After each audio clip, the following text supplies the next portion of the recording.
Welcome to our channel tech thrust. आज का video होगा हमारा क्या होगा वीडियो हमारा एनसीईआरटी क्लास 7 का 7 चैप्टर हम पढ़ेंगे और पढ़ेंगे उसमें क्या हम जंतुओं और पादप में परिवहन। और इसमें हम देखेंगे कि बहुत ही इम्पोर्टेंट चैप्टर है, जंतु और पादप दोनों में हम परिवहन के बारे में पढ़ेंगे। परिवहन के साथ साथ हम उत्सर्जन को भी देखेंगे कि परिवहन के अंतर्गत ही आता है, उत्सर्जन भी आता है। तो परिवहन के साथ साथ हम उस उत्सर्जन को भी देखेंगे, किस तरह से किसी खनिज लवण को किसी खनिज लवण को बॉडी में पहुंचाया जाता है और किसके माध्यम से पहुंचाया जाता है और कहां पे पहुंचाया जाता है, उसके बारे में हम पूरी तरह से इस चैप्टर में हम चर्चा करेंगे। आपको एनसीईआरटी पढ़ना बहुत ज़रूरी है, बहुत ही ज़रूरी है। 7th क्लास के बच्चा अगर अभी से ही एनसीईआरटी पे ध्यान दे दे तो उसके लिए तो बहुत मोस्ट इम्पोर्टेंट वीडियो ये सब रहता है। भोजन, सभी जीवों को जीवित रहने के लिए क्या आवश्यक है? तो सभी जीवों को जीवित रहने के लिए भोजन की बहुत ज़रूरी आवश्यकता होती है। भोजन जल और ऑक्सीजन की आवश्यकता होती है। इन्हें इस सभी पादपों को अपने शरीर के विभिन्न अंगों तक पहुंचाना होता है। जैसे किसको? भोजन को, जल को, ऑक्सीजन को, और सभी पदार्थों को अपने शरीर के विभिन्न अंगों तक पहुंचाना होता है। साथ ही जंतुओं को उन अंगों से उत्पन्न अवशिष्ट पदार्थों को परिवहन को उस स्थानों तक करना होता है जहां इसे बाहर निकाला जा सके।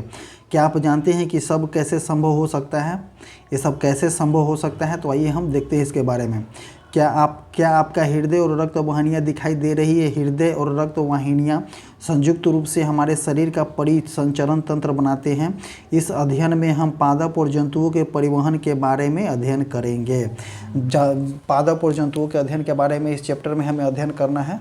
फर्स्ट ऑफ ऑल हम देखते हैं कौन सा? परिसंचरण तंत्र। परिसंचरण तंत्र क्या बोल रहा है? परिसंचरण तंत्र आखिर होता क्या है? परिसंचरण तंत्र क्या बोल रहा है? जब आपके शरीर का कोई भाग कट जाता है, समझिएगा ध्यान से, जब आपके शरीर का कोई भाग कट जाता है तो क्या होता है कि रक्त या रुधिर जो है बाहर बहने लगता है। रक्त जो है बाहर बहने लगता है, लेकिन रक्त है क्या? रक्त एक प्रकार का क्या है? रक्त वह तरल पदार्थ है या द्रव है। रक्त वह तरल पदार्थ या द्रव है जो रक्त वाहिनियों में प्रवाहित होता है।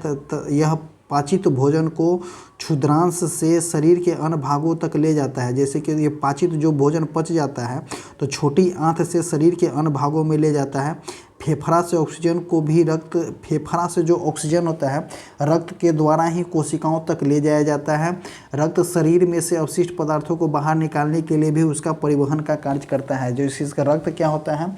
रक्त एक प्रकार का तरल द्रव है जो रक्त वाहिनियों में प्रवाहित होता है। यह पाचित जो छोटी आंत में जो भोजन पच जाता है, छोटी आंत में जो भोजन पच जाता है वो ब्लड के द्वारा ही अन्य कोशिकाओं तक जाता है और कोशिकाओं से जो अवशिष्ट पदार्थ होता है वो रक्त के द्वारा ही आता है और बाहर निकलता है।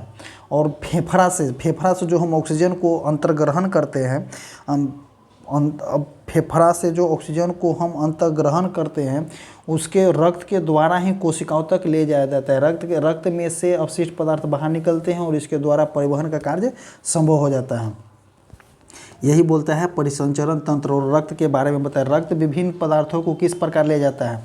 रक्त एक तरल से बना होता है। रक्त जो होता है एक तरल से बना होता है जिसे क्या बोलते हैं? हम प्लाज्मा बोलते हैं। जिसमें विभिन्न प्रकार की कोशिकाएं निलंबित होती है। जैसे कि हम आपको एक पिक्चर दिखा रहे हैं, जैसे पिक्चर में देखिए क्या है? एक हृदय है। हृदय क्या है? सिरा है, धमनियां हैं, ये सब दिखाया गया है। अब आगे देखते हैं हम कौन सा है। रक्त के प्रकार बोलता है। रक्त के कितने प्रकार होते हैं? तो इसमें बोल रहा है रक्त के प्रकार। रक्त में क्या होता है? लाल रक्त कोशिकाएं होती है। लाल रक्त कोशिकाओं के बारे में क्या बोलता है? इसको हिंदी में इंग्लिश में क्या बोलते हैं? आरबीसी को इंग्लिश में क्या बोलते हैं? Red blood cell. जिसमें एक लाल वर्णक होता है, इसमें एक क्या होता है? लाल वर्णक होता है जिसे हम क्या बोलते हैं? हीमोग्लोबिन कहते हैं। हीमोग्लोबिन ऑक्सीजन को अपने साथ संयुक्त शरीर के सभी अंगों में से अंतः सभी कोशिकाओं तक परिवहन करता है। हीमोग्लोबिन का काम है ऑक्सीजन को अपने साथ संयुक्त शरीर के सभी अंगों अंततः कोशिकाओं तक परिवहन करता है। हीमोग्लोबिन की कमी होने पर शरीर की सभी कोशिकाओं को कार्य कुशलतापूर्वक ऑक्सीजन का प्रदान कठिन हो जाता है। ऑक्सीजन का प्रदान जो है कठिन हो जाता है। हीमोग्लोबिन की उपस्थिति के कारण ही रक्त का रंग कैसा होता है, तो लाल होता है। कभी एग्जाम में बहुत बारे क्वेश्चन इस चैप्टर से क्वेश्चन ही क्वेश्चन बनते हैं एग्जाम में। और जो वैसा क्वेश्चन जो है एग्जाम में आजकल देखने को बहुत मिलता है, स्टेटमेंट वाइज क्वेश्चन मिलेगा आपको, वन लाइनर क्वेश्चन मिलेगा। स्टेटमेंट वाइज क्वेश्चन तो यहाँ से बहुत ज़्यादा बनता है, जो कि हर एक पॉइंट, हर एक लाइन अपने आप में इस चैप्टर से इम्पोर्टेंट है और हमें देखना पड़ेगा इस चीज़ को। और क्योंकि बुक कौन सा है, बुक NCERT है। अब NCERT से क्वेश्चन ही पूछता है एग्जाम में, तो एक बार इसके पढ़ना बहुत ज़रूरी है। रक्त में अन्य प्रकार की कोशिकाएं भी होती है। रक्त में कुछ और कोशिकाएं भी होती है जो क्या बोलती है, श्वेत रक्त कणिकाएं बोलते हैं, WBC कहलाता है। ये क्या करती है, एक कोशिकाओं उन रोगाणुओं को नष्ट करता है जो हमारे शरीर में प्रवेश कर जाते हैं। जो क्या बोलता है कि ये जो है उस कोशिकाएं उन रोगाणुओं को नष्ट कर देता है। ये वाले जो कोशिका है WBC जो कोशिकाएं हैं उन रोगाणुओं को नष्ट कर देता है जो हमारे शरीर में प्रवेश कर देता है। अब जैसे कि एक छोटा सा बूझो, इसमें बूझो और पहेली का कहानी है। तो बूझो खेलते समय गिर गया। बूझो एक लड़का है, कोई भी लड़का है जो खेलते समय गिर जाता है। खेलते समय गिर जाने के बाद उसके घुटने में चोट लग जाती है। चोट के स्थान से रक्त बहने लगता है। कुछ समय बाद उसने देखा कि रक्त का बहना अपने आप रुक गया। रक्त का बहना अपने आप रुक गया। कटने के स्थान पर गहरे लाल रंग का एक थक्का जम जाता है। तो रक्त का बहना अपने आप रुक गया, कटने के स्थान पर गहरे लाल रंग का एक थक्का जम जाता है। यह देखकर बूझो को परेशान हो गया। बूझो कुछ परेशान हो गया, बच्चा परेशान हो गया। रक्त का थक्का बन जाना उसमें एक प्रकार की कोशिकाओं की उपस्थिति के कारण होता है। रक्त का थक्का बन जाना, ध्यान से सुनिएगा इस लाइन को। रक्त का थक्का बन जाना उनमें से एक प्रकार की कोशिकाओं की उपस्थिति के कारण होता है, जिसे हम के पट्टिकाणु बोलते हैं और इंग्लिश में उसे क्या बोलते हैं, प्लेटलेट्स बोलते हैं। रक्त का थक्का बन जाना उनमें से एक प्रकार की कोशिकाओं की उपस्थिति के कारण होता है, जिसे हम क्या बोलते हैं, पट्टिकाणु या प्लेटलेट्स बोलते हैं। अब देखते हैं हमको अब क्या बोलते हैं, रक्तवाहिनियाँ। रक्तवाहिनियाँ किस तरह से हमारे शरीर में रक्त का संचरण होता है रक्तवाहिनियाँ के द्वारा। अब देखते हैं हम उसके बारे में देखते हैं। शरीर में विभिन्न प्रकार की रक्तवाहिनियाँ होती है जो रक्त को शरीर में एक स्थान से दूसरे स्थान तक ले जाता है। अंतःश्वसन के समय ऑक्सीजन की ताज़ा आपूर्ति फेफड़ों से भर देता है। इस रक्त का परिवहन शरीर के अन्य भागों तक करता है। अंतःश्वसन के द्वारा जो है अंतःश्वसन के दौरान जो है ऑक्सीजन ताज़ा आपूर्ति फेफड़ों को भर देता है। इस ऑक्सीजन का परिवहन शरीर के अन्य भागों में करता है। साथ ही रक्त कोशिकाओं से कार्बन डाइऑक्साइड सहित अन्य अवशिष्ट पदार्थों को ले लेता है। जैसे कि इसका कहने का मतलब कि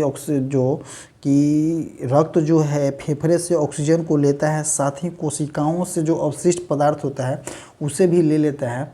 इस रक्त को वापस हृदय में ले जाता है, और जो रक्त जो है इसको वापस हृदय में ले जाता है, जहाँ से फेफड़ा में जाता है। फेफड़ा से कार्बन डाइऑक्साइड बाहर निकल जाती है, जैसे कि आप कक्षा 6 में पढ़ चुके हैं। हमने पिछले चैप्टर में भी पढ़ाया है, इसके बारे में बताया है। इस प्रकार शरीर में 2 प्रकार की रक्तवाहिनियाँ होती है। कितने प्रकार की रक्तवाहिनियाँ होती है? 2 प्रकार की होती है। एक होता है धमनी और एक होता है शिरा। तो ध्वनियाँ क्या बोलती है हम आगे बताएंगे। ध्वनि क्या होता है, शिरा क्या होता है, आगे हम बताएंगे। इसके बारे में डिटेल में हम देखेंगे, लेकिन पहले जो दिया हुआ है कि ध्वनि और शिरा क्या है उसके बारे में हम समझ लेते हैं। 2 प्रकार की शिराएँ होती हैं। कौन कौन सी होती है? पहली ध्वनि है और दूसरी क्या है? शिरा है। ध्वनियाँ हृदय से ऑक्सीजन समृद्धि रक्त को शरीर के भागों में ले जाता है। ध्वनियाँ का काम, धमनियों के काम क्या है? ऑक्सीजन हृदय से ऑक्सीजन समृद्ध रक्त को शरीर के सभी भागों में ले जाता है। चूँकि रक्त प्रवाह तेजी से और अधिक दाब पर होता है, रक्त का प्रवाह जो है तेजी से होता है और अत्यधिक दाब पे होता है, अतः धमनियों की भित्तियाँ जो होती है मोटी होती है और प्रत्यास्थता होती है। अतः हम ध्वनियों के रक्त प्रवाह का अनुभव करने के लिए क्रियाकलाप का छोटा सा एग्जाम्पल हम देखते हैं, मॉडल देखते हैं किस तरह से एक मॉडल विकसित किया है। जैसे कि आपके जो घर में डॉक्टर आते होंगे, इस तरह से आपके धमनियों को चेक करते होंगे कि क्या है ये क्या है, इसके बारे में बताते हैं हम कि ये क्या है, ये कुछ है नहीं, लेकिन ये क्या है हम इसके बारे में बताते हैं। अपने दाहिने हाथ के मध्य और तर्जनी अंगुलियों को अपनी बाईं कलाई के भीतरी भाग पर रखिए। क्या आपको कोई स्पंदन गति धक धक महसूस होती है? जहाँ स्पंदन क्यों होता है? यहाँ स्पंदन क्यों होता है? यह स्पंदन नाड़ी स्पंदन कहलाता है और यह धमनियों में प्रवाहित हो रहे रक्त के कारण होता है। ये देखिए 1 मिनट में कितनी बार स्पंदन होता है। ये स्पंदन किसके कारण होता है? जो स्पंदन होता है धमनियों में प्रवाहित रक्त के कारण ऐसा स्पंदन होता है, नाड़ी स्पंदन होता है। जो कभी कभी आपको एग्जाम्पल में पूछेगा भी कि नाड़ी स्पंदन शिराओं के कारण होता है या धमनियों के कारण होता है, तो हम बोलेंगे किसके कारण? धमनियों के कारण होगा, क्योंकि इसमें डायरेक्ट लिखा हुआ कि यह धमनियों में प्रवाहित हो रहे रक्त के कारण होता है। क्या होता है? नाड़ी स्पंदन। धमनियों में प्रवाहित होने रक्त के कारण ही नाड़ी स्पंदन होता है, जो हमसे नब्ज बोलते हैं। और डॉक्टर जो है यहाँ पे चेक करते हैं। देखे होंगे आपने कितने नाड़ी स्पंदन गिने? 1 मिनट में 1 मिनट में कितने नाड़ी स्पंदन होते हैं?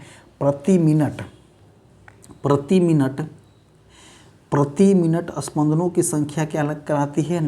स्पंदन दर कहलाती है। विश्राम की अवस्था में किसी स्वस्थ व्यक्ति की स्पंदन दर सामान्यतः 70 से 72 प्रति मिनट मापी जाती है। स्पंदन दर जो होता है नाड़ी में नाड़ी स्पंदन दर कितना होता है? 1 मिनट में कितना होता है? 70 से 72 बार नापी जाती है, जो एक स्वस्थ मनुष्य और विश्राम की स्थिति में ये सब होता है। अपने शरीर में अन्य भागों को पता लगाइए जहाँ आप नाड़ी स्पंदन का अनुभव कर सकते हैं। बहुत सारे ऐसे जगह है जहाँ पे हम नाड़ी का स्पंदन का अनुभव करने के लिए कर सकते हैं। अब देखते हैं, अब नाड़ी स्पंदन की दर तो हम हो गया। यहाँ पे हम देखते हैं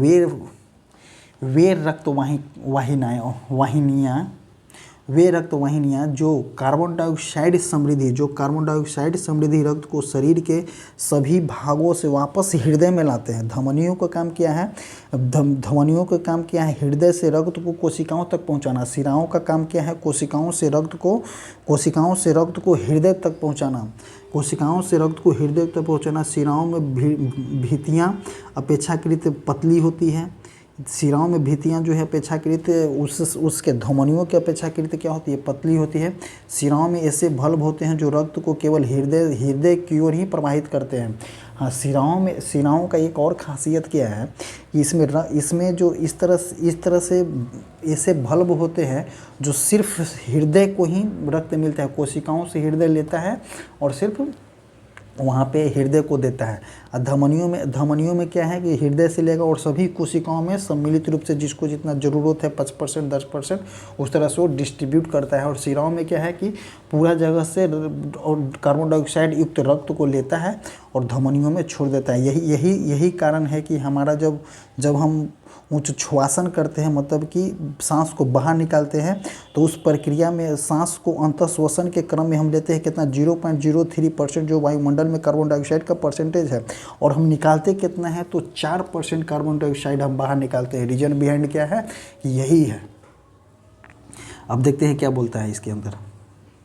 इसके अंतर्गत क्या है? देखिए जैसे कि यहाँ पे दिखाया गया है। कोशिकाओं हो गया। कोशिकाओं के धमनियों से जो है हृदय से जो धमनियाँ जो होती है ये हृदय से जो रक्त आ रही है कहाँ? ये कोशिकाओं में आ रही है। और कोशिकाओं से रक्त कहाँ जा रही है? हृदय में जा रही है। कोशिकाओं से रक्त कहाँ जा रही है?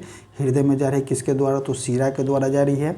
हृदय से जो रक्त कोशिकाओं तक आती है वो शुद्ध रक्त होती है। किसके द्वारा आती है? तो धमनिया के द्वारा आती है। और कोशिकाओं से रक्त जो जाती है कहाँ पे?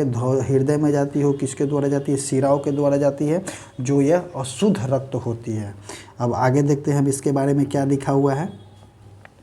क्या आपको धमनियाँ अन्य छोटी छोटी वाहिनियों में विभाजित होती दिखाई देती है? ऊतकों में पहुंचकर यह पुनः अत्यधिक पतली नलिकाओं में विभाजित हो जाती है। धमनियाँ ये छोटे वाहिनियों में विभाजित हो जाती है और ये ऊतकों में पहुंचकर पुनः अत्यधिक पतले नलिकाओं में विभाजित हो जाती है। पतला नसल में विभाजित होता है, जिसे केशिकाएँ जिसे क्या बोलते हैं हम? केशिकाएँ बोलते हैं। केशिकाएँ जो है पुनः मिलकर शिराएँ बनाती है जो रक्त को हृदय तक ले जाती है। अब देखते हैं हम एक छोटा सा क्लू इसमें दिया गया है कि बूझो ने पहेली ने समझाया कि फुसफुस पहेली ने समझाया कि फुसफुस ध्वनिया से रक्त ले जाती है, फुसफुस धमनी जो है हृदय से रक्त ले जाती है, इसलिए इसे सीरा नहीं बल्कि धमनी कहते हैं। फुसफुस धमनी जो है हृदय से रक्त ले जाती है, हृदय से रक्त ले जाती है, इसलिए सीरा नहीं इसे धमनी कहते हैं। यह क्या बोलती है, एक कार्बन डाइऑक्साइड समृद्धि रक्त जो है, कार्बन डाइऑक्साइड समृद्धि रक्त जो है ले जाता है, कहाँ ले जाता है, फेफड़े में ले जाता है। तो हम देखें कि अगर कार्बन डाइऑक्साइड समृद्धि रक्त फेफड़ा से अगर हृदय में ले जाना हो, कोशिकाओं से कार्बन समृद्धि रक्त जो होता है कोशिकाओं से, यहाँ पे देखेंगे हम एग्जांपल में थोड़ा सा कि कोशिकाओं से जो रक्त ले जा रहा है हृदय में, वो किसके द्वारा ले जा रहा है, तो शिराओं के द्वारा लिया जा रहा है। अगर हम बोलें कि हृदय से फेफड़ा में रक्त लिया जाता है, अगर हम बोलते हैं कि हृदय से फेफड़ा में रक्त जाता है, तो हृदय से फेफड़ा में रक्त कौन जाएगा, तो हृदय से फेफड़ा में अशुद्ध रक्त जाएगा, जो शिराओं के द्वारा है वो तो किसके द्वारा जाएगा, तो फुसफुस धमनियों को जाएगा। यह कार्बन डाइऑक्साइड समृद्धि रक्त होता है जो फेफड़े में ले जाती है। और जो फुसफुस शिरा जो है ऑक्सीजन समृद्धि रक्त जो है फेफड़े से कहाँ ले जाएगा, फेफड़े से हृदय में ले जाएगा। यही दिखाया गया है यहाँ पे एग्जाम्पल पे। देखिए फुसफुस से धमनी दिया हुआ है ना, फुसफुस धमनी जो है कहाँ ले जाएगा, फेफड़े में ले जाएगा। तो फुसफुस धमनी में कौन सा रक्त हो जाएगा, अशुद्ध रक्त हो जाएगा। फुसफुस शिरा में कौन सा रक्त हो जाएगा, फुसफुस शिरा में ऑक्सीजन समृद्धि रक्त हो जाएगा। जो फेफड़े से हृदय में आएगा तो वो कौन हो जाएगा, वो शुद्ध रक्त हो जाएगा। यही यहाँ पे दिया हुआ है, और हम आपको डायग्राम दिखा करके डायग्राम से बता दिए जो कि क्लियर है। अब थोड़ा सा देखते हैं रक्तदान के बारे में क्या बोलता है। रक्त की अनुपलब्धता के कारण सैकड़ों लोग अपनी जान गंवा देते हैं। रक्त उपलब्ध नहीं होता है तो सैकड़ों लोग अपनी जान गंवा सकते हैं।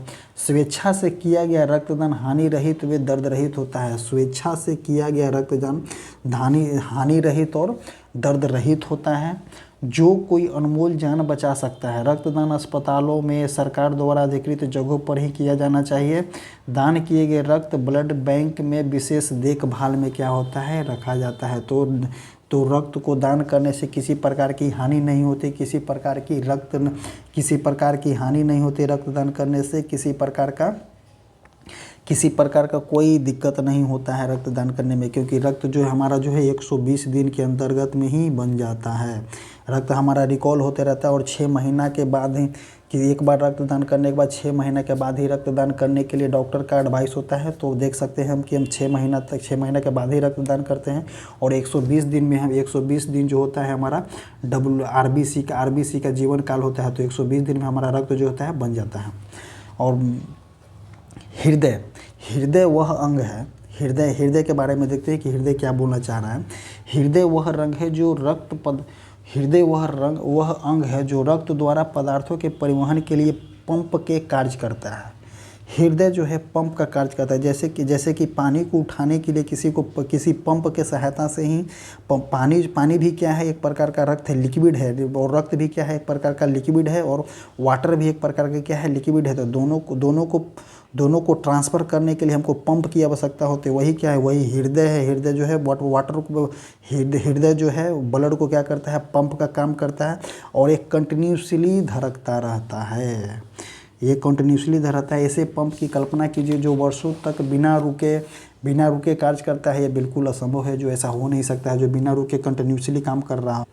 ऐसा कोई अभी तक पंप बना नहीं है जो कंटिन्यूसली बिना रुके कार्य करता हो, सिवाय हृदय ऐसा कोई पंप बना नहीं। फिर भी हमारा हृदय जीवन यापन बिना रुके रक्त को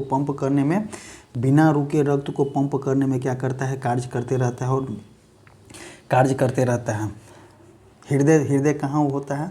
अब हृदय के बारे में थोड़ा सा हम जानकारी लेते हैं। हृदय बच्छ गुहा में स्थित होता है। बच्छ गुहा में क्या स्थित होता है, बच्छ गुहा में ही फेफड़ा स्थित होता है। और हृदय भी कहाँ होता है, बच्छ गुहा में ही स्थित होता है, जिसका निचला हिस्सा थोड़ा सा बाईं ओर झुका रहता है। अपनी उंगलीनुमा भीतरी के आकार में मोड़कर मुट्ठी कर देख सकते हैं। अब देखते हैं, आपको हम हृदय दिखाते हैं। जरा सोचिए, यदि हृदय में कार्बन डाइऑक्साइड रक्त, ऑक्सीजन समृद्धि रक्त परस्पर मिल जाए, हृदय में जो बोलता है क्या बोला है, जरा सोचिए। अगर कार्बन डाइऑक्साइड और ऑक्सीजन समृद्धि रक्त परस्पर मिल जाए तो ऐसी स्थिति में क्या हो सकता है। ऐसे स्थिति में उत्पन्न न होने के लिए ही हृदय में 4 प्रकार की कोष्ठ होती है। ऐसे स्पंदन ना उत्पन्न होने के, देखिए हम थोड़ा सा हृदय की आकृति आपको दिखाते हैं। ये क्या है, हृदय की आकृति है। हृदय के कितने हृदय में कितने कक्ष होते हैं, तो 4 कक्ष होते हैं। देखिए क्या है, फुफ्फुस धमनी है। फुफ्फुस धमनी से कौन सा रक्त होता है, फुफ्फुस धमनी से अशुद्ध रक्त जो कहाँ जाता है, फेफड़ा में जाता है, फुफ्फुस धमनी से। ये क्या है, फुफ्फुस शिरा है। फुफ्फुस शिरा क्या, वो फुफ्फुस शिरा का काम क्या है, फुफ्फुस शिरा से फेफड़ा से शुद्ध रक्त हृदय में लाना फुफ्फुस शिरा का काम है। और ये क्या है, एक ये है, ये चेंबर है, एक चेंबर यहाँ है और एक चेंबर यहाँ है, और एक देखिए एक यहाँ है, एक ऊपर एक नीचे, एक ये। तो हृदय में कितनी चेंबर हो गए, 4 चेंबर हो गए। एक होता है का, एक होता है बायां, ऊपर वाले को अलिंद बोलते हैं, नीचे वाले को, ऊपर वाले को अलिंद बोलते हैं और नीचे वालों को क्या बोलते हैं, निलय बोलते हैं। कक्षों के बीच विभाजन दीवार, देखिए कक्षों के बीच क्या है, विभाजन दीवार है। कक्षों के बीच विभाजन द्वार है यहाँ पे, और एक कक्ष यहाँ पे है, दायां अलिंद दायां निलय, बायां अलिंद और बायां निलय। दायां अलिंद, दायां ऊपर वाले पार्ट को क्या बोलते हैं, अलिंद बोलते हैं, नीचे वाले पार्ट को क्या बोलते हैं, निलय बोलते हैं। इसी प्रकार हम देखते हैं कि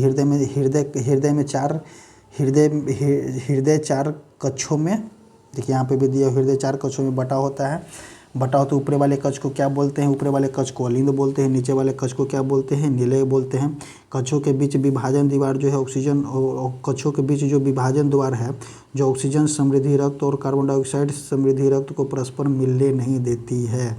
तो कक्षों के, अगर कभी कभी एग्जाम में ऐसा क्वेश्चन देखने को मिला, देखने को मिला हमें कि अगर रक्त जो है, हृदय में जो रक्त होती है, हृदय में जो रक्त होती है, ऑक्सीजन समृद्धि रक्त और कार्बन डाइऑक्साइड समृद्धि रक्त को परस्पर मिलने कौन नहीं देता है, तो कौन बोलेंगे उसको, विभाजन द्वार बोलेंगे उसको भी। कक्षों के बीच विभाजन द्वार जो होता है, रक्त ऑक्सीजन समृद्धि रक्त और कार्बन डाइऑक्साइड समृद्धि रक्त को मिलने नहीं देता है, वो दोनों को क्या करता है, अलग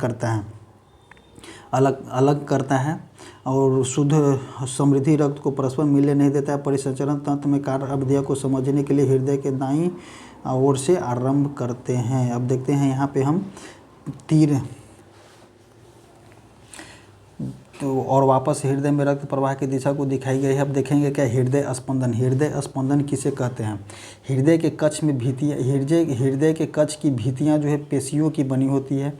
ये पेशियाँ लयबद्ध रूप से संकुचित और विश्रांति करती है, मतलब कि कॉन्ट्राडेक्शन बोले तो संकुचन करेगा और रिलीज करेगा, संकुचन कॉन्ट्राडेक्शन करेगा और रिलीज करेगा, कॉन्ट्राडेक्शन करेगा और रिलीज करेगा, जैसे कि संकुचित करेगा और रिलीज करेगा, मतलब विश्रांति करेगा।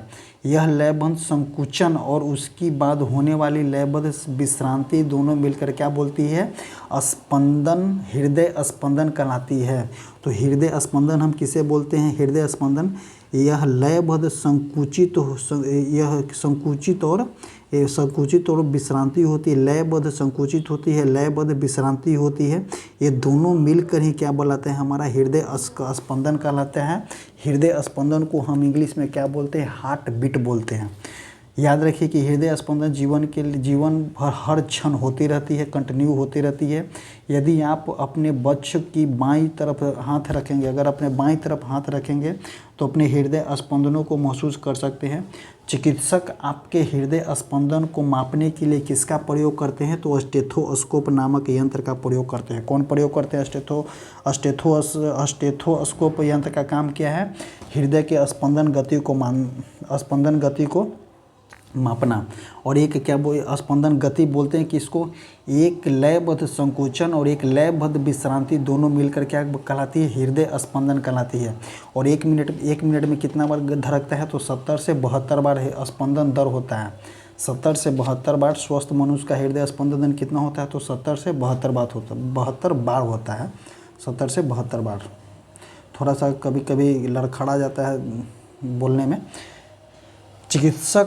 चिकित्सक जो है स्टेथोस्कोप का उपयोग हृदय स्पंदन की ध्वनियों को आवर्धित करने की युक्ति के रूप में करते हैं। स्टेथोस्कोप के एक सिरे पर एक चेस्ट पीस लगा होता है, जैसे कि हम आपको पिक्चर दिखाएंगे तब समझिएगा। एक पे अथी पे क्या लगेगा, एक कथी पे चेस्ट पीस लगा रहता है, दूसरे पे क्या लगा रहता है ईयर पीस लगा रहता है। ईयर पीस जो कि दोनों कान में लगाया जाता है। इसके एक संवेदनशील डायफ्रामा होता है चेस्ट पीस के पास। दूसरे सिरे पे क्या होता है, ईयर पीस होता है जिसे श्रोतिका कहते हैं। यहाँ पे क्या लिखा है, श्रोतिका लिखते हैं। और एक क्या है, ट्यूब लगा हुआ है। अब देखते हैं हम कौन सा बोल रहे हैं। एक नली द्वारा चेस्ट पीस से जुड़ा होता है, जो कि हम यहाँ पे दिखाएं कि एक क्या है, एक ट्यूब द्वारा चेस्ट पीस से जुड़ा रहता है कि कौन सा, ईयर पीस को। चिकित्सक जो है स्टेथोस्कोप का चेस्ट पीस आपके हृदय के स्थान पर रखकर श्रोतकाओं के स्पंदन की ध्वनि का अध्ययन कर सकते हैं, जिससे उन्हें आपके हृदय की स्थिति का आकलन का पता लगता है। आइए हम इसके बारे में थोड़ा सा हम एक एग्जाम्पल देखते हैं कि क्या बोल रहे हैं। स्टेथोस्कोप के बारे में थोड़ा सा देख लेते हैं। प्रत्येक हृदय स्पंदन धमनियों में एक स्पंदन उत्पन्न होता है। प्रत्येक हृदय स्पंदन धमनियों में एक स्पंदन उत्पन्न होता है। प्रति मिनट धमनी में उत्पन्न स्पंदन हृदय स्पंदन दर को बताती है। प्रति मिनट जो है हृदय का जो धमनी में जो होता है, देखिए ये जो बहुत इंपॉर्टेंट लाइन यहाँ पे लिखा हो गया है। और हम पिछले भी बोले हैं, पिछले में भी, प्रत्येक हृदय स्पंदन धमनियों में एक स्पंदन उत्पन्न होता है। प्रति मिनट धमनियों में उत्पन्न स्पंदन हृदय स्पंदन दर को बताती है। और कितना होता है, तो 70 से 72 बार होता है हृदय स्पंदन दर। और श्वसन दर कितना होता है, श्वसन दर होता है हमारा 15 से 18 बार होता है प्रति मिनट। और श्वसन दर कितना होता है, 15 से 18 बार प्रति मिनट होता है।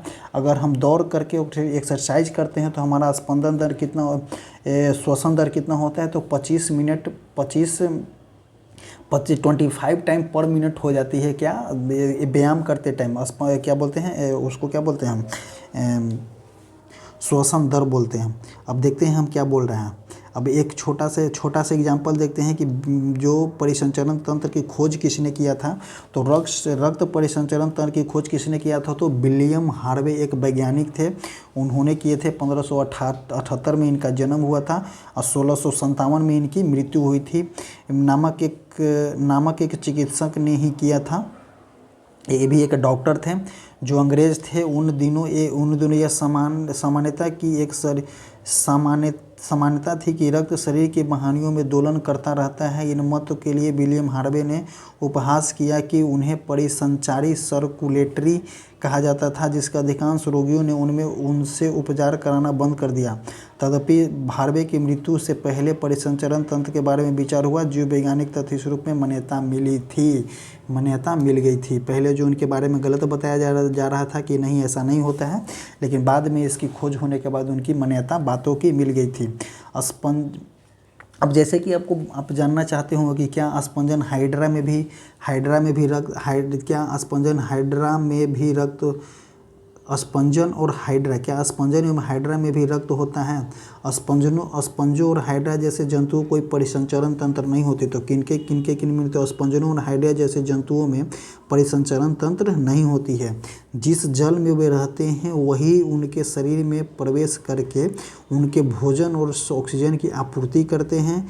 जब जल बाहर निकलता है तो वह अपने साथ कार्बन डाइऑक्साइड और अवशिष्ट पदार्थों को ले जाता है। अतः उन्हें परिसंचरण हेतु रक्त और समान तरल की आवश्यकता नहीं होती है। किसको नहीं होती है, स्पंज और हाइड्रा को परिसंचरण तंत्र के लिए रक्त की आवश्यकता नहीं होती। वो जल में रहता है, जल में पानी लेता है, तो वो उस जल में घुलनशील ऑक्सीजन उसके शरीर की कोशिकाओं तक जाती है और निकलते टाइम जो जल जो है बाहर निकलता है और उस क्रिया में कार्बन डाइऑक्साइड बाहर निकल जाती है। तो उन्हें परिसंचरण तंत्र की कोई आवश्यकता नहीं होती है। किसके बारे में बताया गया है, स्पंजों और हाइड्रा में। इंपॉर्टेंट क्वेश्चन है, आप इसको ऐसा क्वेश्चन से जो है स्टेटमेंट वाइज क्वेश्चन देखने को मिलता है और एग्जाम में आजकल स्टेटमेंट वाइज ही क्वेश्चन आ रही है, तो आप ध्यान दीजिएगा इसको। आइए जब हम शरीर द्वारा कार्बन डाइऑक्साइड के अतिरिक्त अनअवशिष्ट पदार्थों को निकासी के लिए अध्ययन करते हैं। तो हम परिसंचरण तंत्र के बारे में देख लिए कि परिसंचरण तंत्र किस प्रकार से होता है। अब हम देखते हैं कार्बन डाइऑक्साइड के अतिरिक्त अनअवशिष्ट पदार्थों की निकासी कैसे होता है हमारे शरीर से, उसके बारे में हम आइए देखते हैं। अब क्या बोल रहा है, जंतुओं में उत्सर्जन के बारे में बता रहा है। आपको याद होगा कि शरीर में अवशिष्ट पदार्थों के रूप में उत्पन्न कार्बन डाइऑक्साइड फेफड़ों द्वारा किस प्रकार उच्च श्वसन के प्रक्रम में शरीर से बाहर निकल जाती है। कार्बन डाइऑक्साइड जो है उच्च श्वसन के प्रक्रम में शरीर से क्या होती है, बाहर निकलती है, दौरान शरीर से बाहर निकलती है। अपाचित जो बिना भोजन जो अपचय भोजन है, अपाचित भोजन बहिक्षेपण प्रक्रम द्वारा मल के रूप में शरीर से बाहर निकलते हैं। जो अपाचित भोजन है, जो पच गए हैं, जो अवशिष्ट बचे हुए हैं, जो अपाचित भोजन बहिक्षेपण प्रक्रम द्वारा मल के रूप में शरीर से बाहर निकलते हैं। अब हम देखते हैं कि किस प्रकार ये बाहर निकलते हैं। यहाँ पे देखिए बताया गया है, सजीवों द्वारा अधिकांशतः वे जब हमारी कोशिकाएं अपना कार्य करती है तो कुछ पदार्थ अवशिष्ट के रूप में निर्मुक्त होती है। कुछ पदार्थ जो है अवशिष्ट के रूप में निर्मुक्त होती है। अधिकांशतः ये पदार्थ विषाक्त होते हैं, इसलिए इन्हें शरीर से बाहर निकालने की क्या होती है, बहुत आवश्यकता होती है। सजीवों द्वारा कोशिकाओं में निर्मित होने वाले अवशिष्ट पदार्थों को बाहर निकालने के क्रम में उत्सर्जन कहते हैं, और उत्सर्जन में भाग लेने वाले सभी अंग क्या बोलाते हैं, उत्सर्जन तंत्र कहलाते हैं। तो उत्सर्जन क्या हो गया, वे अवशिष्ट पदार्थों को बाहर निकालने के प्रक्रम को क्या बोलते हैं, उत्सर्जन बोलते हैं। अवशिष्ट पदार्थों को बाहर निकालने के प्रक्रम को क्या बोलते हैं, उत्सर्जन बोलते हैं। और उत्सर्जन में भाग लेने वाले अंग जो मिलकर बनते हैं उसको क्या बोलते हैं, उत्सर्जन तंत्र बोलते हैं। तो परिभाषा देगा 7th क्लास के बच्चा, तो इसी तरह से वो लोग लिखेगा। अब देखते हैं क्या मानव उत्सर्जन तंत्र के बारे में देखते हैं। रक्त में उपस्थित अवशिष्ट पदार्थों को शरीर से बाहर निकाल लिया जाता है। इस पर किस प्रकार होता है, इसके लिए रक्त को छानने की व्यवस्था होती है। जैसे कि रक्त में कार्बन डाइऑक्साइड तो अवशिष्ट पदार्थ फेफड़ा द्वारा बाहर निकल जाता है, और जो रक्त में अवशिष्ट पदार्थ है तो उसको किस तरह से बाहर निकाला जाएगा, जो कुछ कण हो जाएगा, कुछ छोटा छोटा मॉलिक्यूल्स हो जाएगा, वो लोग को किस तरह से हम बाहर निकालेंगे उसके बारे में देखते हैं। यह एक व्यवस्था है, उसमें क्या होती है, एक व्यवस्था है जो वृक्क गुर्दे में उपस्थित होता है। रक्त कोशिकाओं द्वारा उपलब्ध की जाती है। जब रक्त दोनों वृक्कों में पहुंचता है, जब रक्त जो है दोनों वृक्कों में पहुंचता है तो उसमें उपयोगी और हानिकारक दोनों पदार्थ होते हैं। जब रक्त जो है वृक्क में पहुंचता है तो उसमें कुछ उपयोगी भी पदार्थ होते हैं, कुछ हानिकारक भी पदार्थ होते हैं। उपयोगी पदार्थों को रक्त में पुनः अवशोषित कर लिया जाता है। जो उपयोगी पदार्थ होता है रक्त को पुनः अवशोषित कर लिया जाता है, और जल में घुले अवशिष्ट पदार्थ जो है मूत्र के रूप में पृथक करके बाहर निकाल दिया जाता है। अब देखते हैं वृक्कों में मूत्रवाहिनियाँ होती है। वृक्कों में मूत्रवाहिनियाँ होती है, होते हुए मूत्राशय में जाता है। वृक्कों से मूत्रवाहिनियाँ में जाती है। अब मूत्रवाहिनियों से होते हुए कहाँ जाता है, मूत्राशय में जाता है। अब मूत्रवाहिनियाँ नली के आकार का होता है। मूत्रवाहिनियाँ जो होता है मूत्रवाहिनियाँ नली के आकार का होता है। मूत्राशय में मूत्र संचित रहता है। मूत्राशय का एक पेशीय नली जो होता है जिसे मूत्रमार्ग कहते हैं। मूत्रमार्ग जैसे कि यहाँ पे दिखाया गया, एक छोटा सा पिक्चर में हम आपको दिखा देते हैं। जैसे किडनी है तो मूत्रवाहिनियाँ है। किडनी से जो रक्त जो होता है, रक्त शुद्ध होता है।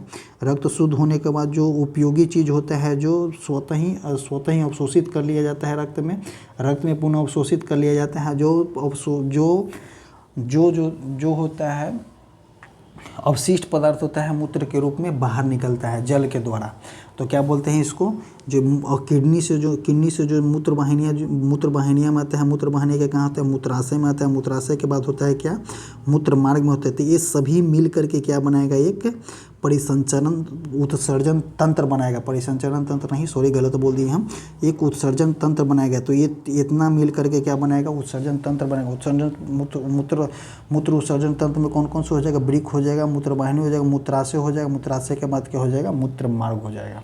इसी तरह से हम देखते हैं मूत्रमार्ग का दूसरा सिरा जो होता है खुला रहता है, जिसे हम मूत्ररंध्र कहते हैं। और इसमें मूत्र शरीर से बाहर निकल जाता है। और देखिए क्या क्या बोला है, वृक्क होता है। वृक्क के बाद क्या होता है, मूत्रवाहिनियाँ होता है। वृक्क के बाद मूत्रवाहिनियाँ होता है। परिसंचरण तंत्र का देखते हैं, परिसंचरण तंत्र नहीं, उत्सर्जन तंत्र। देखिए वृक्क हो जाएगा, वृक्क के बाद मूत्रवाहिनियाँ हो जाएगा, मूत्रवाहिनी के बाद क्या मूत्राशय हो जाएगा, मूत्राशय के बाद मूत्रमार्ग हो जाएगा, मूत्रमार्ग का मूत्ररंध्र हो जाएगा, जो कि मूत्र बाहर निकल जाएगा। हमारे मूत्र में कि हम एक वयस्क मनुष्य जो होता है 24 घंटे में कितना 1 से 1.8 लीटर मूत्र करता है, जिसमें 95% जल होता है और 95% जल होता है। 2.5% यूरिया होता है और 2.5% अन्य अवशिष्ट पदार्थ होते हैं। तो एक मनुष्य जो होता है 24 घंटे में कितना लीटर मूत्र उत्सर्जित कर सकते हैं? 1 से 1.8 लीटर। एक लीटर से 1.8 लीटर मूत्र उत्सर्जित कर सकते हैं। मूत्र में 95% जल होता है, 25% यूरिया होता है, 2.5% यूरिया होता है और 2.5% अन्य अवशिष्ट पदार्थ होते हैं। अब देखते हैं यह हम सभी का अनुभव है कि गर्मियों में हमें पसीना आता है। गर्मियों में हमें पसीना क्यों आता है? गर्मियों में हमें पसीना क्यों आता है? सबसे बड़ी बात है कि गर्मियों में हमें पसीना आता क्यों है? पसीना आता है स्वेद में जल और लवण होते हैं।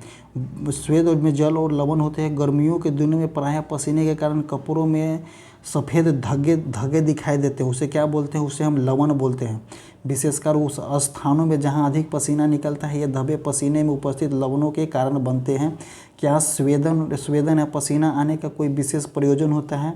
हम जानते हैं कि मिट्टी से बने घरों में रखा पानी ठंडा हो जाता है। मिट्टी से बने घरों में रखा पानी जो होता है ठंडा हो जाता है। इसका कारण यह है कि घरों में छिद्र से रिसकर घरों में जो होता है छिद्र से रिसकर पानी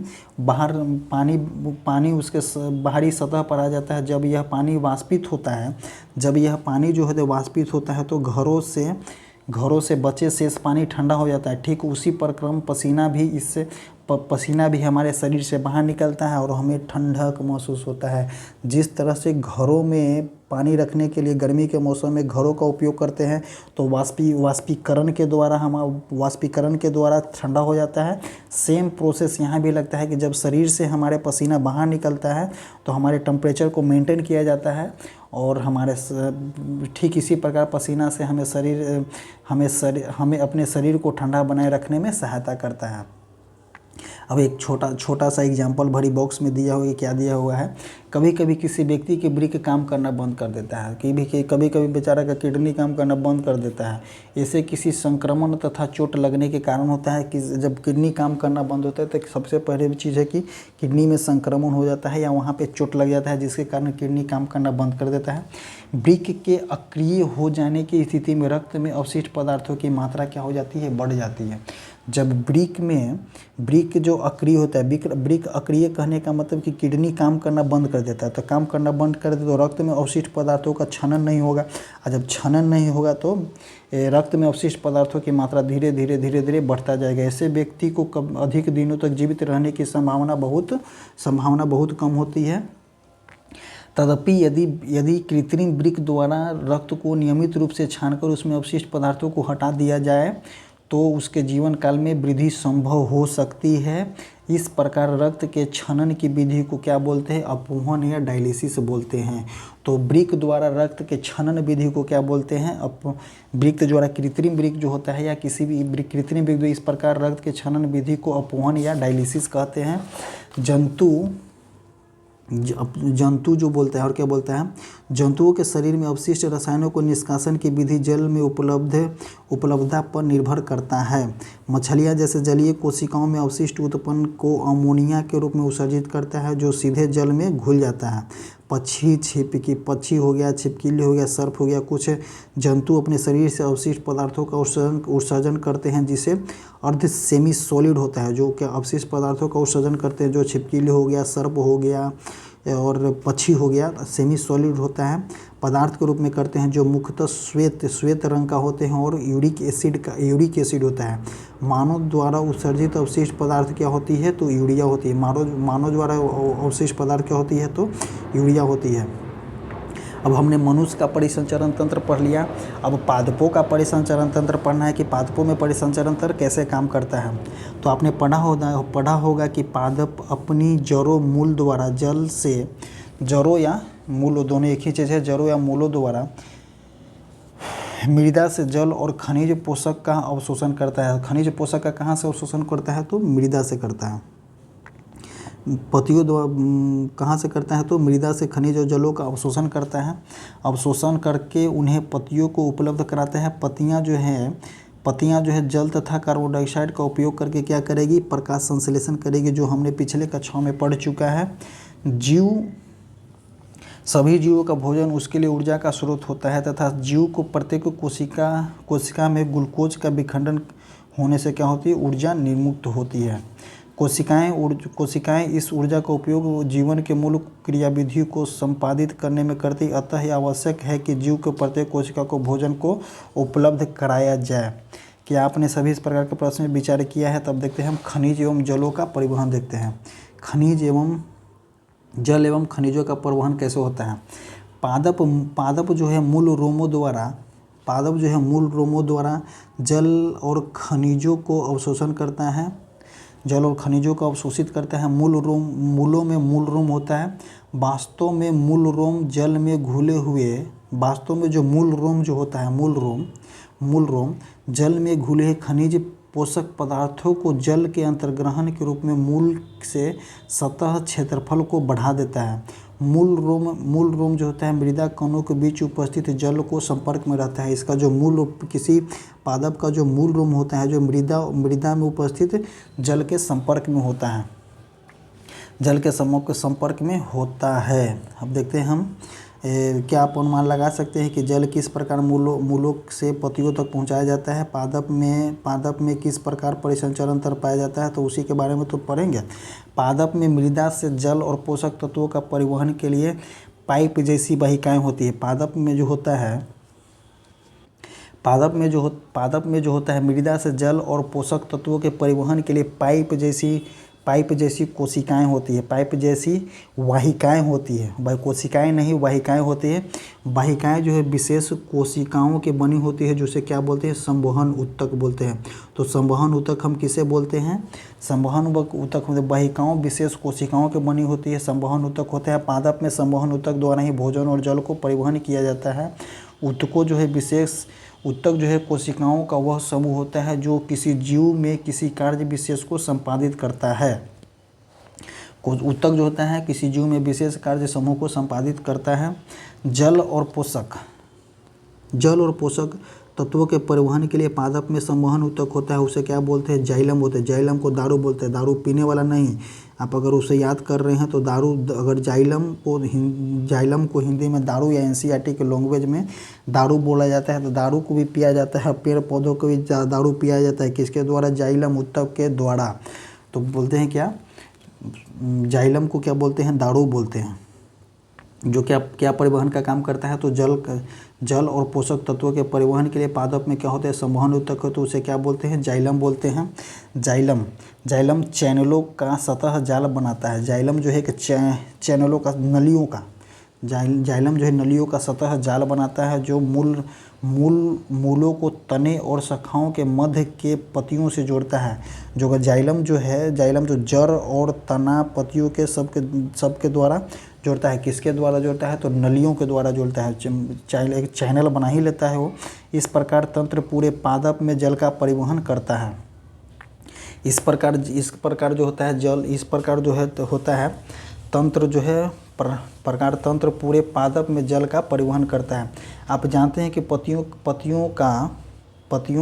की भोजन की संश्लेषण करते हैं। भोजन को पादप के सभी भागों में ले जाया जाता है। यह कार्य एक संवहन ऊतक द्वारा है, उसको क्या बोलते हैं, फ्लोएम बोलते हैं। फ्लोएम को क्या बोलते हैं, पोषवाहन बोलते हैं। और जाइलम को क्या बोलते हैं, दारू बोलते हैं। फ्लोएम को क्या बोलते हैं, पोषवाहन बोलते हैं, और जाइलम को दारू बोलते हैं। फ्लोएम द्वारा किसका परिवहन को होता है, तो जल का होता है। जाइलम द्वारा किसका परिवहन होता है, तो भोजन का परिवहन होता है। ये भी संवहन ऊतक है। संवहन ऊतक दो प्रकार के हो जाएगा, जाइलम और फ्लोएम। जाइलम से जल हो जाएगा, फ्लोएम से फूड होगा। जाइलम से जल, फ्लोएम से फूड। इसी तरह से हम याद करेंगे। जाइलम देखिए, जाइलम ए है, और देखिए इस तरह से बताया गया। मूल रोम से आता है, और पत्तियों और तनाओं द्वारा सब नलिकाओं से बना होता है, जाता है। इसी तरह से जल का परिवहन होता है। प्रकार जाइलम और फ्लोएम पादप में पादपों का परिवहन करते हैं। जाइलम और फ्लोएम जो होता है, जाइलम और फ्लोएम पादपों में परिवहन का कार्य करते हैं। अब देखते हैं क्या बोलते हैं। अब जैसे कि एक क्रियाकलाप के द्वारा बताया कि आप एक बोतल लीजिए, बोतल में एक रंगीन पानी रख दीजिए, रंगीन पानी रख कर किसी डाली को, किसी पेड़ के डाली को, हरा डाली को काट करके रख दीजिए, जैसे कि आप देख रहे हैं, और जितना दूर में डूबा रहेगा तो जो पानी के थ्रू जो है ऊपर चढ़ता जाएगा। यही बताता है कि क्या है, ये जाइलम का काम करता है, जो नलिकाओं द्वारा होता है जुड़ा हुआ। जो बोला था कि स्पेशल जाइलम चैनल बना लेता है नलियों का, तो उसी तरह से ऊपर चढ़ते जाता है, वही यहाँ पे बता रहे हैं। बाष्पोत्सर्जन, अब देखते हैं बाष्पोत्सर्जन तो हमने कक्षा 6 में पढ़ चुका है। बाष्पोत्सर्जन कक्षा 6 में हमने पढ़ा है। बाष्पोत्सर्जन क्या है? पादप जो है, पादप मृदा से खनिज, पोषक तत्व और जल अवशोषण करता है। पादप जो है कहाँ से? मृदा से क्या क्या अवशोषण करता है? पोषक तत्व और जल अवशोषित करता है। अवशोषित किया गया सारा जल पादप द्वारा उपयोग नहीं किया जाता है। सारा जल जो है पादप द्वारा अवशोषित जो मृदा से जो अवशोषित करता है जल 100% वो उपयोग नहीं करता है। पत्तियों की सतह पर उपस्थित जो रंध्र होते हैं, वो रंध्र से बाष्पोत्सर्जन के प्रक्रम द्वारा जल वाष्पित होता है। पत्तियों में जल के वाष्पन के चूषण अभिकर्षण विकसित हो जाता है। वह वैसे ही है जैसा कि आप स्ट्रो से जल चूषण करते हैं। विशाल वृक्ष जो बहुत अधिक ऊंचाई तक विशाल वृक्ष जो बहुत अधिक ऊंचाई तक जल का अभिकर्षण करता है। इस प्रकार होता है बाष्पोत्सर्जन। पादप को ठंडा रखने में भी सहायता करता है। और जो बोलते हैं बाष्पोत्सर्जन जो होता है पादप को ठंडा रखने में भी सहायता करता है। जैसे कि मनुष्य में पसीना जो है बॉडी को टेम्परेचर मेंटेन, जो कि बॉडी को ठंडा रखने में सहायता करता है। तो यहाँ पे क्या होते हैं? यहाँ पे बाष्पोत्सर्जन होता है जो पेड़ पौधे को ठंडा रखने में सहायता करता है। अब देखते हैं मुख्य शब्द में क्या क्या बोल रहा है। धमनी क्या है? हृदय से शुद्ध रक्त जो है कोशिकाओं तक ले जाता है, धमनी हो गया। रक्त क्या होगा? रक्त एक तरल पदार्थ होता है। रक्तवाहिनियाँ क्या हो गया? रक्तवाहिनियाँ 2 हो गया, धमनी और शिरा रक्तवाहिनियाँ हो गया। केशिका का हो गया। रक्त में केशिका वाहिनियाँ जो होती है 2 प्रकार की होती है। कौन कौन सी होती है केशिकाएँ? आरबीसी हो गई, डब्ल्यूबीसी हो गई, ये सब रक्त केशिकाएँ कहला गया। परिसंचरण तंत्र कौन कौन से हो गए? परिसंचरण तंत्र तो हृदय हो गया। हृदय परिसंचरण तंत्र के अंतर्गत आ जाता है। हृदय के बाद आ गया आपका हृदय के बाद आ गया फेफड़ा हो गया, हृदय हो गया, परिसंचरण तंत्र के अंतर्गत ये सब आ जाएगा। डायलिसिस क्या है? डायलिसिस जो है एक प्रकार का रक्त को फिल्टर करने का काम करता है। अगर आपका किडनी किसी कारणवश फेल हो जाता है, उस प्रक्रिया में कृत्रिम ब्रिक लगा करके रक्त को डायलिसिस किया जा सकता है। उत्सर्जन क्या होता है? उत्सर्जन उसी तरह से हमने देखा, किसी भी अवशिष्ट पदार्थों का उत्सर्जन हो, वो कोशिकाओं द्वारा अंतर्ग्रहण करने के बाद अवशिष्ट पदार्थ जो बचता है उसका उत्सर्जन किया जाता है, वही उत्सर्जन हो गया। और उत्सर्जन तंत्र क्या होता है? किसी भी अवशिष्ट पदार्थों का सभी अंग मिल करके उत्सर्जन करते हैं। सभी अंग मिल करके किसी भी पदार्थ का उत्सर्जन करते हैं, वो क्या कहलाता है? उत्सर्जन तंत्र के अंतर्गत आता है। अब हीमोग्लोबिन क्या है? रक्त में हीमोग्लोबिन होता है। हीमोग्लोबिन के कारण ही रक्त क्या होता है? रक्त लाल होता है। हृदय स्पंदन क्या है? किसी हृदय को एक मिनट में कितना बार हृदय स्पंदन करता है? तो हृदय स्पंदन की दर कितना होती है? 70 से 72 बार होती है। और श्वसन दर कितना होता है? एक स्वस्थ मनुष्य में श्वसन दर कितना होती है? 15 से 18 बार 1 मिनट में होता है। और दौड़ते हुए व्यायाम करते हुए कितना बार होता है? 25 मिनट होता है। ब्रिक का हो गया, ब्रिक हो गया उत्सर्जन तंत्र के अंतर्गत आता है, रक्त को फिल्टर करने का काम करता है। फ्लोएम क्या हो गया? फ्लोएम या पोषवाहन जो पेड़ पौधों में फूड का परिवहन करता है, फ्लोएम कहलाता है। प्लाज्मा के रक्त में एक द्रव जो होता है प्लाज्मा कहलाता है। पट्टिकाणु क्या कहलाता है? रक्त को थक्का बनाने में कार्य करता है, पट्टिकाणु कहलाता है। नाड़ी स्पंदन क्या है? जो नाड़ी स्पंदन वो है, नाड़ी स्पंदन जैसे कि हम देख सकते हैं, क्या आपको कोई स्पंदन की महसूस गति? यहाँ स्पंदन क्यों होता है? नाड़ी स्पंदन आखिर होता क्यों? धमनियाँ जो है हृदय से ऑक्सीजन समृद्धि रक्त को लेता है और बहुत ही तेजी से और अधिक दाब पे होता है, वही हृदय स्पंदन के अंतर्गत आता है। लाल रक्त कोशिकाएं क्या है? आरबीसी हो गया। जो आरबीसी का जीवन काल कितना होता है? 120 दिन होता है। आरबीसी में ही क्या होता है? हीमोग्लोबिन होता है। अब हीमोग्लोबिन का काम क्या है? ऑक्सीजन का परिवहन करना। हीमोग्लोबिन की उपस्थिति के कारण ही आरबीसी का कलर क्या होता है? लाल होता है। अब देखते हैं मूल रोम का काम क्या है? मूल रोम जो है जल द्वारा पादप जो है मूलों द्वारा जल और खनिजों का अवशोषित करता है। क्या कहलाता है? मूल रोम होता है। मूल रोम यही होता है। स्टेथोस्कोप क्या है? हृदय की स्पंदन गति को नापता है। किसके द्वारा? स्टेथोस्कोप के द्वारा। पसीना और स्वेद क्या है? पसीना और स्वेद जो है शरीर को ठंडक पहुंचाने का काम कर देता है। और ऊतक किसे कहते हैं? ऊतक क्या होता है? ऊतक कोशिकाओं का वह समूह होता है जो किसी जीव में किसी कार्य को विशेष संपादित को करता है। ऊतक जो संवहन ऊतक हो गया। संवहन ऊतक दो प्रकार के हो जाता है। कौन कौन से होते हैं? जाइलम हो गया, फ्लोएम हो गया। जाइलम का काम है जल का परिवहन करना। फ्लोएम का काम क्या है? फूड का परिवहन करना। अब मूत्रवाहिनियाँ क्या है? मूत्रवाहिनियाँ क्या है? अगर किडनी से जो मूत्र होते हुए मार्ग द्वारा आती है किसमें? मूत्राशय में। वो क्या है? मूत्रवाहिनी कहलाएगा। मूत्र मार्ग क्या हो गया? जो मूत्र को बाहर निकाला जाता है। यूरिक एसिड क्या होता है? यूरिक एसिड में क्या? पक्षी द्वारा सर्प द्वारा और छिपकली द्वारा जो अम्ल जो उत्सर्जन करता है वो किसके अंतर्गत आता है? तो यूरिक एसिड के अंतर्गत। मूत्राशय को होता है मूत्रवाहिनी के द्वारा मूत्राशय में आता है। मूत्राशय के बाद कहाँ आता है? मूत्रमार्ग में आता है। मूत्र रंध्र के द्वारा कहाँ चला जाता है? बाहर चला जाता है। सीरा क्या हो जाएगा? सीरा जो कोशिकाओं से अशुद्ध रक्त को, सीरा वही हो जाए कोशिकाओं से अशुद्ध रक्त को हृदय तक ले जाता है। क्या कहलाता है? सीरा कहला जाएगा। डब्ल्यूबीसी का काम क्या है? डब्ल्यूबीसी का काम है किसी भी रक्त में उपस्थित किसी भी अवशिष्ट पदार्थों या हानिकारक पदार्थों को मारने का काम करता है। कौन सा?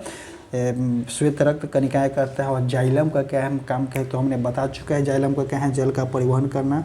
जाइलम को क्या बोलते हैं? दारू भी बोलते हैं। लेकिन एक दारू है नहीं। पेड़ पौधा के लिए दारू का काम करता है। जल का परिवहन करता है तो पेड़ पौधा के लिए दारू का काम करता है, इसलिए इसका नाम दारू रखा गया है। अब देखते हैं कुछ आपने क्या सीखा। ये जो है इस चैप्टर का पूरा निष्कर्ष बताता है। और एक पेज में पूरा चैप्टर का जो पूरा चैप्टर है उसका एक शॉर्ट फॉर्म है। इसको हम देख लेते हैं।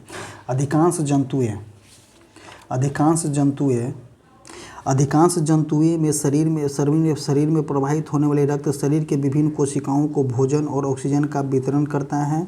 यह शरीर के विभिन्न भागों से उत्सर्जन के अवशिष्ट पदार्थों को ले जाता है। परिसंचरण तंत्र के अंतर्गत कौन कौन से आते हैं? हमने बताया था परिसंचरण तंत्र के अंतर्गत कौन कौन से आते हैं? हृदय और रक्त वाहिनियाँ जो है परिसंचरण तंत्र के अंतर्गत आ जाएगा। अब देखते हैं मानव शरीर में रक्त धमनियाँ शिराओं में प्रवाहित होती है। मानव शरीर में रक्त जो है धमनियाँ और शिराओं में प्रवाहित होती है तथा यह हृदय जो है पंप की तरह कार्य करता है। किसी भी फ्लूइड या किसी भी लिक्विड बोलिए, फ्लूइड दोनों तो सेम ही है। किसी भी लिक्विड को एक स्थान से दूसरे स्थान तक पहुंचाने के लिए पंप की आवश्यकता होती है। तो हृदय भी जो है शरीर में पंप का ही काम करता है। और रक्त जो है लिक्विड फ्लूइड की तरह है, तो वही पंप के काम कौन करता है? तो हृदय करता है। अब देखते हैं कौन सा? रक्त में प्लाज्मा। रक्त में क्या क्या होता है? रक्त में प्लाज्मा होता है, डब्ल्यूबीसी होता है, आरबीसी होता है। डब्ल्यूबीसी श्वेत रक्त कोशिकाएं होती है और पट्टिकाणु होती है। रक्त का लाल रंग लाल वर्णिका युक्त हीमोग्लोबिन की उपस्थिति के कारण होता है। किसी व्यक्ति का हृदय 1 मिनट में 70 से 72 80 बार हृदय स्पंदन करता है। हृदय स्पंदन दर किसे कहते हैं? हृदय स्पंदन दर जो उसे कहते हैं कि एक बार संकुचित होता है और एक बार विश्रामित होता है। एक बार संकुचित होता है हृदय और एक बार विश्रामित होता है। वो दोनों मिल करके एक हृदय स्पंदन का काम करता है। और 1 मिनट में कितना बार ये धड़कता है वो क्या कहलाता है? स्पंदन दर कहलाता है। तो 1 मिनट में 70 से 72 बार हृदय का स्पंदन होता है। अब देखते हैं धमनियाँ हृदय से शरीर के सभी अन्य भागों में रक्त को ले जाता है। धमनियाँ जो है हृदय हृदय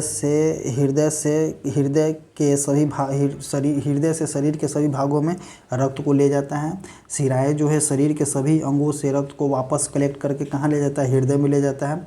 शरीर में अवशिष्ट पदार्थों को बाहर निकालने के प्रक्रम को क्या बोलते हैं, उत्सर्जन कहते हैं। और क्या बोलते हैं, मानव उत्सर्जन तंत्र में 2 वृक्क होता है, 2 मूत्र वाहिनियाँ होता है, एक मूत्राशय होता है और एक क्या होता है, मूत्र मार्ग होता है।